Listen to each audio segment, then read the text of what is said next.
Hello everyone, this is Nidhi Dubey and it is my YouTube channel Conceptual Startup. In this video, I have explained the economic activities of men and women, how they are contributing differently in the economic sectors of the country. So let's begin the video and please don't forget to like and subscribe to my channel. So today's topic is economic activities by men and women. तो अब इस topic में हमें ये देखना है कि जो एक्टिविटीज़ होती हैं, इकोनॉमिक एक्टिविटीज़ क्या होती हैं और ये कैसे परफॉर्म की जाती हैं मैन और वुमेन के अकॉर्डिंग। तो जो विलास और सकाल की स्टोरी हमने देखी थी हमारे प्रीवियस वीडियोस में, तो ये जो लोग थे हमने देखा था कैसे वेरियस एक्टिविटीज़ में ये इंगेज थे। हमने देखा था कि विलास जो है वो फिश सोल करता था और सकाल जो है वो उसको एक जॉब मिल गई थी क्योंकि उसके फैमिली ने उस पर इन्वेस्ट किया था। और जो वेरियस एक्टिविटीज़ होती हैं जो कि क्लासिफाइड इनको किया गया है 3 मेन सेक्टर्स में। फर्स्ट है प्राइमरी, सेकेंडरी एंड टर्शरी।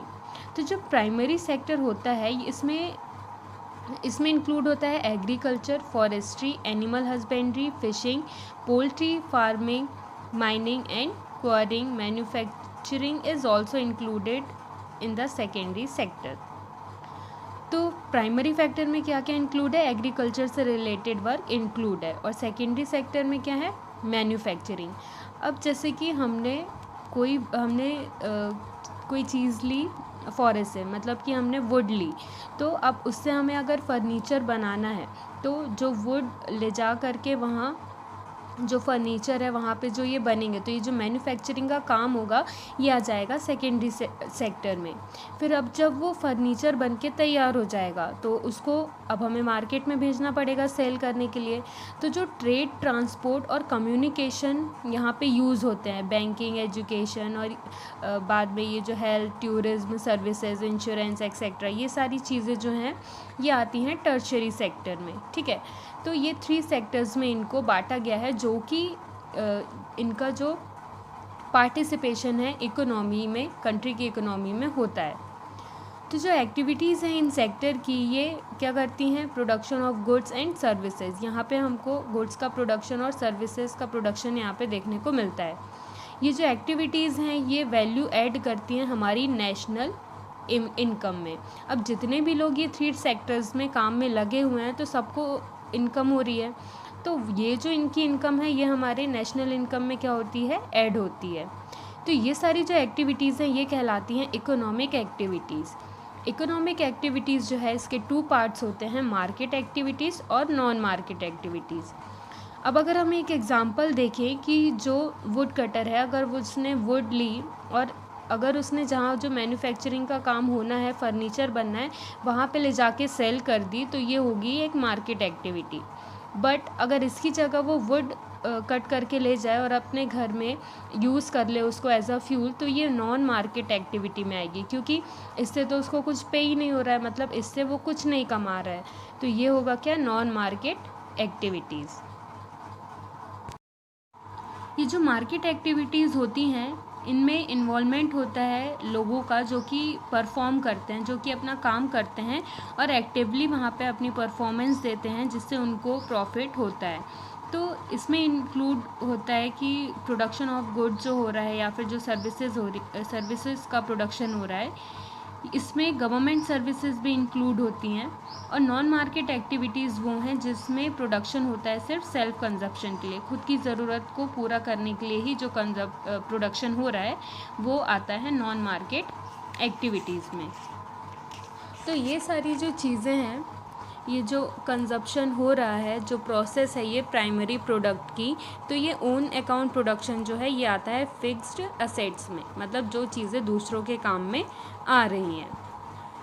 तो हिस्टोरिकल और कल्चरल रीज़न्स जो हैं यहाँ पे हम पढ़ रहे हैं कि मैन एंड वुमेन में कैसे जो है वर्क का डिवीज़न यहाँ पे होता है। तो जो हिस्टोरिकल और कल्चरल रीज़न्स हैं कि ऐसा क्यों होता है कि लेबर जो है, डिवीज़न ऑफ लेबर जो है वो देखा जाता है बिटवीन मैन एंड वुमेन में। हम अगर अपनी फैमिली से ही स्टार्ट करें तो वुमेन जनरली जो है वो घर का काम जो है वो देखती हैं और मैन जो हैं वो फील्ड्स पर जाते हैं, मतलब काम के लिए जाते हैं।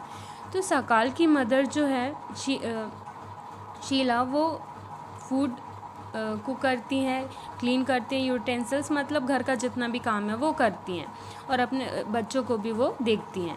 सकाल के फादर जो हैं वो फील्ड में जाते हैं, काम करते हैं, एग्रीकल्चर के काम में वो लगे हुए हैं। तो इससे क्या होता है कि जो भी चीज़ें वहाँ से प्रोड्यूस होती हैं वो मार्केट में सेल करते हैं।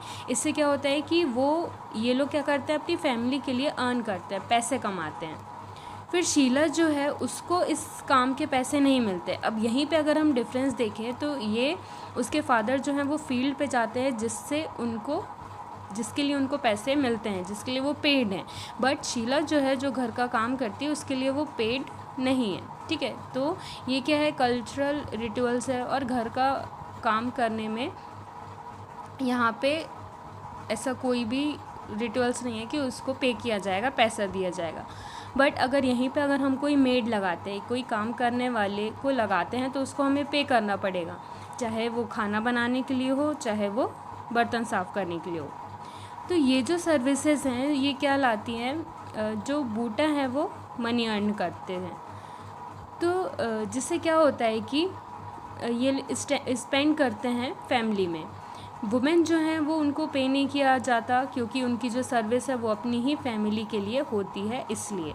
ठीक है, अपनी ही फैमिली के लिए सर्विस होती है, इसलिए पेड नहीं किया जाता। उसके फादर जो हैं वो दूसरों के लिए अपनी सर्विस देते हैं, इसलिए उनको पेड किया जाता है।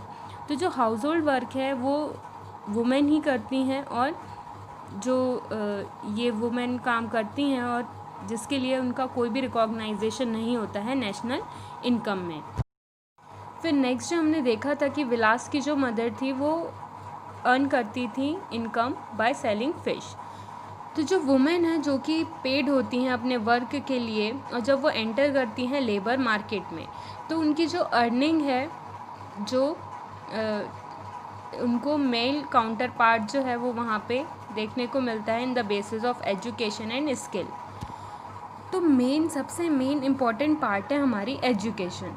तो एजुकेशन हेल्प करती है किसी भी इंडिविजुअल को उसको बेटर बनाने में और यूज़ ऑफ इकोनॉमिक अपॉर्चुनिटीज़ जो हैं उसको और बेटर कैसे अवेलेबल किया जाए उनके सामने, इसमें भी। तो एजुकेशन और स्किल जो है वो एक बहुत ही मेजर डिटर्मिनेंट्स हैं जो कि अर्निंग जो होती है इंडिविजुअल की मार्केट में वो उस पर डिपेंड करते हैं। मेजॉरिटी जो है वुमेन की वो बहुत ही कम एजुकेशन उनमें देखने को मिलती है, मतलब उनको दी जाती है और उनमें स्किल फॉर्मेशन भी बहुत कम होता है। तो वुमेन जो है इसलिए उनको लो पेड किया जाता है कंपेयर टू मैन। जब हम अगर वुमेन को पढ़ाएंगे नहीं, उनको एजुकेशन ही नहीं देंगे तो वो कैसे उनकी स्किल डेवलप होगी और कैसे फिर वो जो है उनको ज़्यादा अच्छे से काम कर पाएंगे। तो इसलिए बहुत ज़रूरी है कि एजुकेशन जो है वो सबको इक्वली इम्पार्ट की जाए।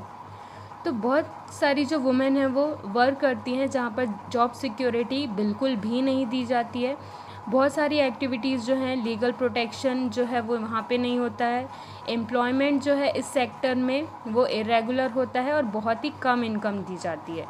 इस सेक्टर में जो एब्सेंस है बेसिक फैसिलिटीज़ का वो भी नहीं होता है, ये भी एब्सेंट होती हैं वहाँ पे, जैसे कि मैटरनिटी लीव हो गई, चाइल्ड केयर हो गया और भी जो सोशल सिक्योरिटी सिस्टम्स होते हैं वो।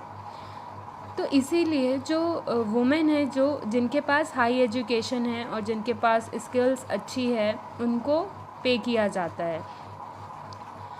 फिर जो ऑर्गेनाइज सेक्टर है जैसे कि टीचिंग हो गया, मेडिसिन जो है वो अट्रैक्ट करती है बहुत सारे उसमें लोगों को।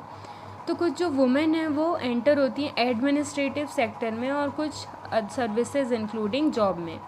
तो ये जो हाई लेवल्स हैं और जो साइंटिफिक और टेक्नोलॉजी कॉम्पिटेंस है यहाँ पे क्या चाहिए होता है, टेक्नोलॉजिकल कॉम्पिटेंस और साइंटिफिक जो चीज़ें हैं। तो ऐसे क्या होता है कि अगर इस तरीके से वुमेन को भी एजुकेट किया जाएगा तो वो क्या होंगी, मैन और वुमेन के बीच में ये जो अर्निंग का डिफरेंस देखा जाता है ये बहुत हद तक कम होगा।